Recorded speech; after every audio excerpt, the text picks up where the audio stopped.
I think it's important that at this time, as I indicated in my letter to the Kingdom Council of Ministers, that St. Maarten shows solidarity with the Prime Minister and the people of Aruba.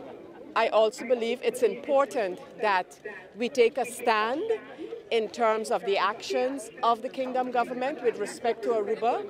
You would recall that when St. Maarten, the governor of St. Maarten, was given an instruction to carry out an integrity investigation on St. Maarten objected heavily.